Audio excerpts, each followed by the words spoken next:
7 ordinary people took a simple painkiller and never woke up again. The Tylenol killer. Poison on the shelf. In 1982, Chicago became the center of a mystery that shattered public trust. 7 people died after taking cyanide-laced Tylenol capsules. The poison wasn't in factories, it wasn't in shipping trucks, it was placed on store shelves. The case changed global safety laws forever. This is the story of the Tylenol murders. September 29, 1982. Elk Grove Village, a quiet suburb outside Chicago. It was an ordinary Wednesday morning. 12-year-old Mary Kellerman woke up with a sore throat and a mild fever. Nothing alarming, just the kind of seasonal illness that moves quietly through schools every fall. Her parents weren't worried. There were no warning signs, no reason to think this day would be different from any other. Before leaving for work, her father handed her 2 extra-strength Tylenol capsules. It was one of the most trusted medications in America. By 7 a.m., Mary was alone in the house. Minutes later, she collapsed on the bathroom floor. Her mother found her unresponsive. Paramedics arrived quickly. She was rushed to Alexian Brothers Medical Center. She was pronounced dead shortly after. Doctors were stunned. There were no visible injuries, no history of heart problems, no allergic reaction, no obvious trauma. A healthy 12-year-old girl does not simply die from a cold. At first, the death was treated as a tragic anomaly, a rare medical event, a mystery that might eventually be explained through toxicology. But within hours, something else happened. Across town, 27-year-old Adam Janus collapsed after taking Tylenol for chest discomfort. He too was rushed to the hospital. He too died suddenly. 2 unexplained deaths in the same region, both after taking the same brand of medication. At that moment, no one connected the dots. Hospitals do not immediately assume murder when a patient arrives in cardiac arrest. Police do not suspect sabotage when a common painkiller is involved. And families do not question medicine they have trusted for years. But the pattern had already begun. Later that same day, Adam's grieving family gathered at his home. His brother Stanley and Stanley's wife Teresa took Tylenol from the same bottle Adam had used, trying to calm their stress and headaches. Both collapsed within hours. By the end of the evening, 3 members of the same family were dead. Now it was no longer coincidence.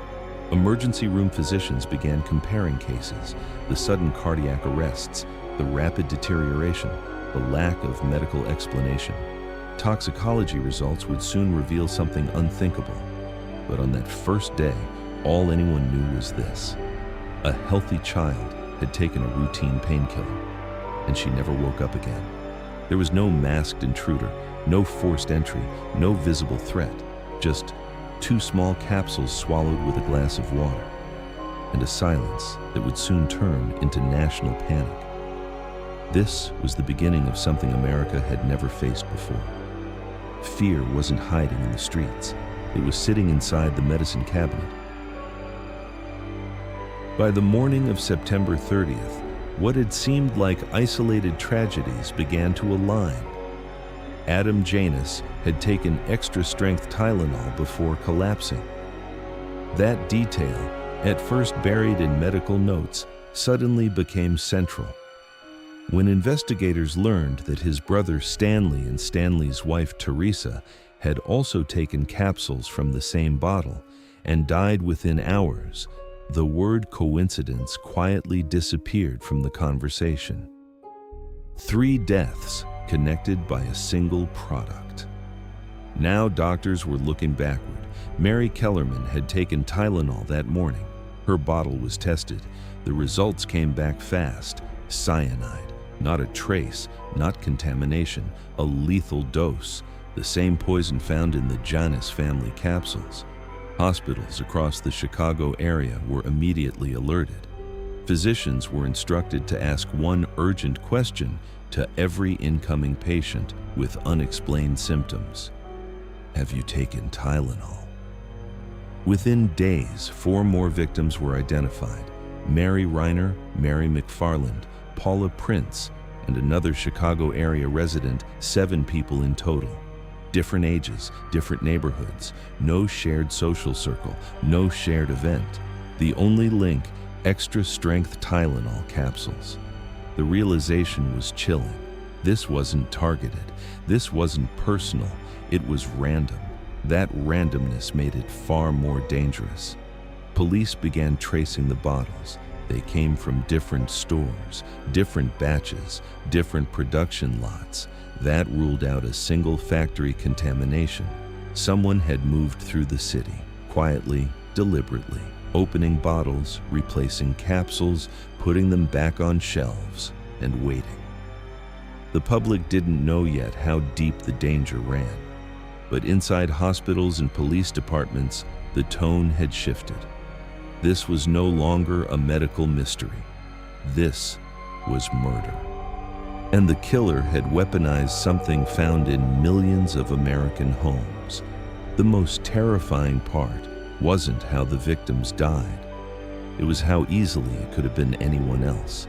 Every unopened bottle in every bathroom cabinet had suddenly become a question mark. And Chicago was about to learn what it feels like when safety itself turns uncertain. The toxicology reports removed all doubt. Each victim had ingested a massive dose of potassium cyanide, not enough to make them sick, enough to kill them within minutes. Cyanide works fast. It blocks the body's ability to use oxygen at a cellular level. The heart doesn't fail because it's weak. It fails because it's starved. The victims didn't suffer for hours. They collapsed suddenly, which meant something even more disturbing. The poison was inside the capsules. Investigators opened recovered bottles of extra-strength Tylenol. Some capsules looked normal.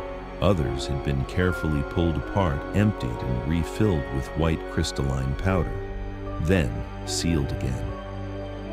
At the time, Tylenol capsules were not protected by tamper-evident packaging. There were no foil seals, no plastic neckbands, no safety warnings. A bottle could be opened, altered, and closed again without leaving obvious signs. The killer didn't need access to a factory. They needed time, privacy, and nerve. Lab analysis confirmed something critical. The contaminated bottles came from different manufacturing lots, different production dates, different distribution centers. The poison had not entered the system at the factory level. It happened after the product reached store shelves. That changed everything.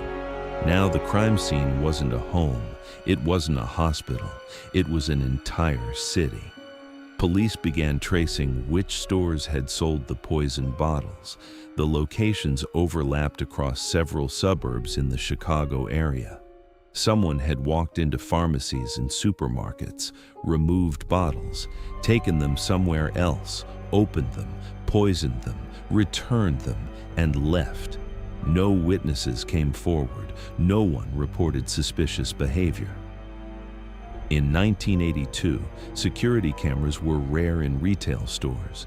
There was no digital tracking of purchases, no centralized data system. The killer moved through analog America, invisible. What made the act uniquely chilling wasn't just the method, it was the patience. This wasn't a crime of rage, it wasn't impulsive. It required planning, precision, calm. The killer had to know that the first death might not connect immediately to the second. That panic would build slowly. That confusion would buy time. And it worked. By the time authorities confirmed cyanide as the cause, more bottles had already been purchased, more capsules had already been swallowed, more lives were already at risk. The public still didn't know the full scale of the threat, but inside law enforcement offices, one realization settled heavily over every meeting.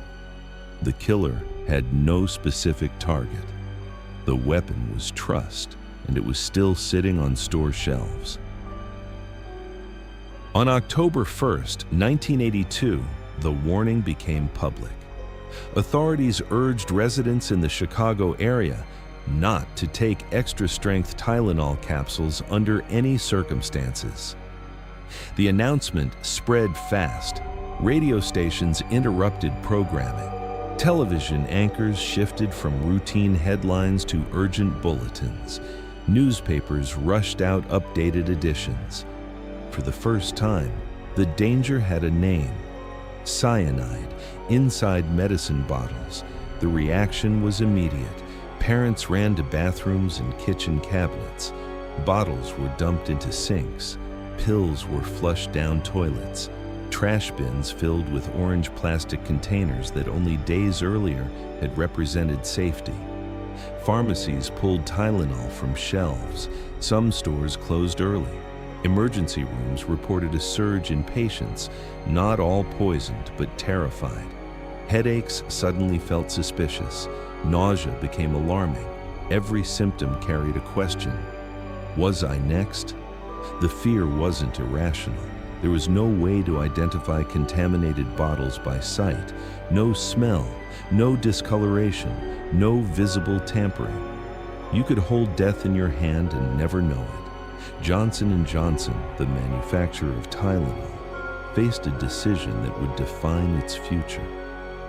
At first, the recall was limited to Chicago, but as panic spread nationally, the company expanded it. 31 million bottles were pulled from shelves across the United States, an estimated cost of over $100 million. At the time, it was one of the largest product recalls in history. The company halted advertising. Executives appeared on television. They urged the public not to consume capsules until further notice. But corporate statements could not restore something that had just fractured: trust. Tylenol had controlled nearly 35% of the painkiller market in America. It was considered safe, reliable, ordinary. Now it was associated with something unthinkable.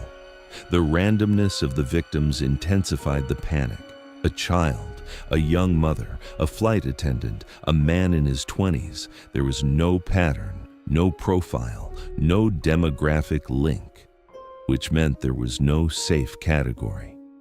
The crime had removed control from the public. You couldn't avoid a dangerous neighborhood. You couldn't lock your doors. You couldn't stay home, because the threat was already inside. Sales of over-the-counter medications plummeted nationwide. Some consumers swore off capsule-based drugs entirely. Police departments received false reports of additional poisonings. Copycat scares began to surface. In some cases, unrelated deaths were initially suspected to be linked to Tylenol. Fear has a way of multiplying. And for several days in early October, Chicago felt suspended in uncertainty. Investigators worked around the clock, but the public didn't see progress. They saw funerals, 7 funerals, 7 families facing the same unbearable sentence. They had trusted something ordinary, and it had betrayed them. At the end of the week, America understood something new. Safety was not guaranteed, not even in a sealed bottle. Within days, the FBI joined local law enforcement in what would become one of the largest criminal investigations in the Bureau's history at that time. The immediate question was simple: where had the poison entered the system? Agents started at the top. Manufacturing plants were inspected first. Production lines were halted, raw materials were tested, employees were questioned, security protocols were reviewed. Nothing. No cyanide contamination in the factories, no compromised supply chains, no internal sabotage. The poison had not originated at the source. That meant the crime scene expanded dramatically. Distribution centers were examined next, shipping routes traced, truck logs reviewed, warehouse personnel interviewed. Still nothing. Every test pointed to the same conclusion: the capsules were altered after they reached store shelves. The killer hadn't infiltrated the corporate system. They had walked into retail stores like any ordinary customer. Investigators mapped the locations where contaminated bottles had been purchased. The stores were spread across multiple Chicago area suburbs: Elk Grove Village, Arlington Heights, Schaumburg, and beyond. There was overlap, but no single location connected all 7 victims, which suggested something calculated. The killer had likely moved between stores to avoid drawing attention, purchased bottles, removed them from the premises, opened them somewhere private, injected poison into random capsules, resealed the bottles, returned them to shelves, then left. The method was disturbingly simple. In 1982, there were no tamper-evident seals on most over-the-counter medications. A bottle cap could be unscrewed and screwed back on without any visible trace. There were no surveillance cameras recording every aisle, no digital inventory tracking systems flagging suspicious returns.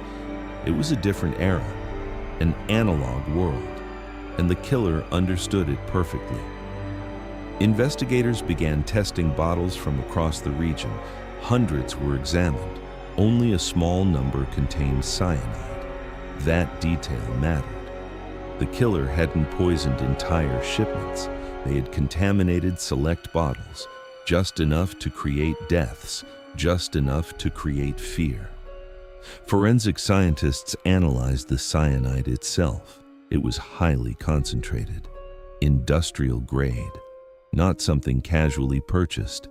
But tracing cyanide purchases in the early 1980s was not straightforward. Records were incomplete. Distribution was less regulated than it would later become. Leads flooded in, some credible, many not. Thousands of tips were called into police hotlines, neighbors reporting suspicious behavior, employees recalling customers who seemed nervous. But fear distorts memory, and memory is fragile. The more media coverage the case received, the more unreliable witness accounts became. The profile of the killer remained frustratingly undefined. There was no known relationship between the victims, no ransom demand at the outset, no public manifesto, no claim of ideological motive, which meant investigators were chasing a ghost. And the clock was ticking. Because every day the killer remained unidentified, the possibility remained that more bottles were still out there, unopened, waiting. The FBI understood something critical by the end of the first week. This wasn't just a homicide investigation. It was a battle to restore public confidence before fear spiraled beyond control, and they were running out of answers. The poison had not entered at the factory level. On October 1st, as the investigation intensified, Johnson & Johnson received a letter. It was typed, direct, cold. The writer claimed responsibility for the Tylenol murders and demanded $1 million to stop the killing. There was no apology, no explanation, no ideology, just a transaction, money in exchange for peace. The letter instructed the company to wire the funds to a specific bank account. That detail would become crucial. The FBI traced the account. It led to a man named James W. Lewis. Lewis had a history of fraud and deception. He was intelligent, meticulous, and familiar with manipulating systems. He had once been suspected in another suspicious death years earlier, though never charged. He denied involvement in the poisonings, but he admitted to writing the letter. He claimed he was attempting to frame his wife's former employer. Investigators were skeptical. The timing was too precise, the knowledge too specific. Lewis had referenced details about the poisoning method that were not yet widely public, but suspicion is not proof. The FBI searched his home, They found books on poisons, chemical references, suspicious materials. What they did not find was definitive evidence linking him to the cyanide capsules. No fingerprints on contaminated bottles, no purchase records tying him directly to the poison. No witnesses placing him inside the pharmacies involved. He was charged, but not with murder, only with extortion. In 1983, James Lewis was sentenced to prison for attempting to extort money from Johnson & Johnson. The murder charges never came. For investigators, Lewis sat in an uncomfortable space, too involved to ignore, not provable enough to convict. Some believed he was the killer who nearly executed a perfect crime, undone only by greed. Others believed he was a manipulator who saw an opportunity during chaos and inserted himself into the narrative for personal gain. If he was the murderer, he never admitted it. If he wasn't, the real killer had watched the investigation pivot toward Lewis and disappear quietly into the background. Years later, DNA testing would re-examine evidence tied to Lewis. Still, no direct forensic link. In 2023, James W. Lewis died. He went to his grave without being charged for the 7 deaths, which leaves the most unsettling possibility of all. The Tylenol killer may never have been caught. The letter gave investigators a suspect, but it did not give families closure, and the case was far from over. Serial killers often leave patterns. They select victims. They revisit locations. They escalate. The Tylenol killer did none of that.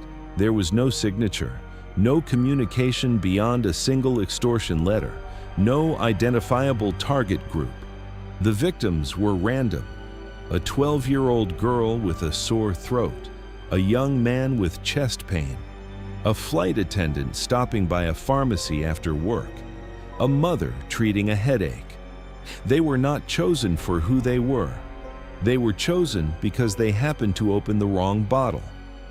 That randomness is what made the crime uniquely destabilizing. Traditional homicide investigations rely on relationships, motive, conflict, history. But here, there is no connection to trace, no jealous lover, no business rival, no political enemy, just a product. And trust in that product. Investigators built behavioral profiles. Was this an angry former employee, a corporate saboteur, a thrill seeker fascinated by chaos, someone seeking notoriety without exposure? The method suggested patience. The choice of cyanide suggested knowledge. The limited number of poison bottles suggested restraint or calculation. The killer didn't need mass casualties. 7 deaths were enough. Enough to generate national headlines, enough to collapse consumer confidence, enough to prove vulnerability. What stands out to many criminal analysts is the emotional distance. This was not a crime of passion. There was no confrontation, no witness to overpower, no struggle.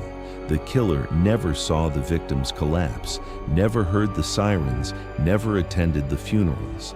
The act required detachment, a willingness to treat human life as a variable in an experiment. And once the panic began, the killer disappeared. No second wave, no continued poisoning, no escalating demands, just silence. That silence has lasted more than 4 decades.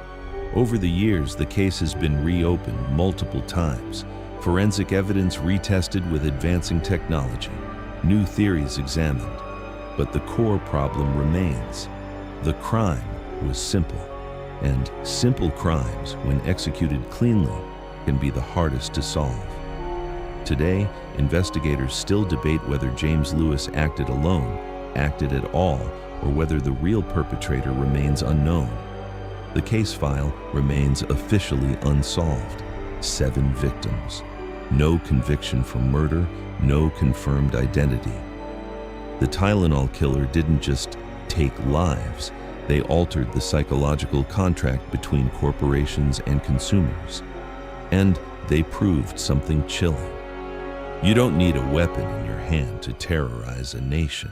Sometimes all it takes is access and patience. In the weeks following the murders, something changed permanently. Not just in Chicago, but across the United States. Before 1982, consumer safety relied heavily on assumption. Products were trusted because they were familiar, because they had always been there, because nothing bad had happened before. The Tylenol murders shattered that assumption. Johnson & Johnson made a decision that many corporations might not have made at the time. They pulled 31 million bottles from shelves nationwide. They cooperated publicly and visibly with investigators, and they began redesigning their packaging. Within a year, tamper-evident seals became standard, foil barriers under caps, plastic neck bands, shrink wrap around lids, layers of protection that now feel ordinary. But in 1982, they did not exist. In 1983, the United States passed the Federal Anti-Tampering Act. Product tampering became a federal offense, punishable by severe prison sentences. Regulations tightened, supply chains were re-examined, pharmaceutical companies changed manufacturing and distribution practices. What began as 7 murders became a turning point in consumer protection law. Today, when you open a bottle of medication and break a seal, you rarely think about why it's there. You don't think about a girl in Elk Grove Village, or a grieving family who took the same medicine from the same bottle. You don't think about panic spreading across Chicago, but the seal exists because of them. The Tylenol murders remain officially unsolved. The FBI still considers the case open. James W. Lewis was never charged with the killings, and if the real perpetrator was someone else, they have never been identified. There is no courtroom confession, no forensic breakthrough that closes the file, just 7 names and a lesson written into every pharmacy shelf in America. Sometimes, catching killers doesn't mean putting someone in handcuffs. Sometimes it means changing the system so the same crime can't happen again. The Tylenol killer may never have faced justice, but the world they exploited no longer exists. And that may be the only form of closure history can offer. Next on True Echoes.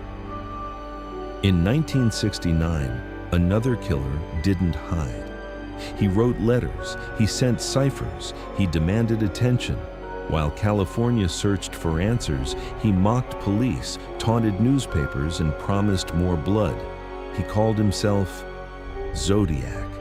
He claimed 37 victims. Authorities confirmed far fewer, but one thing remains certain: he was never caught.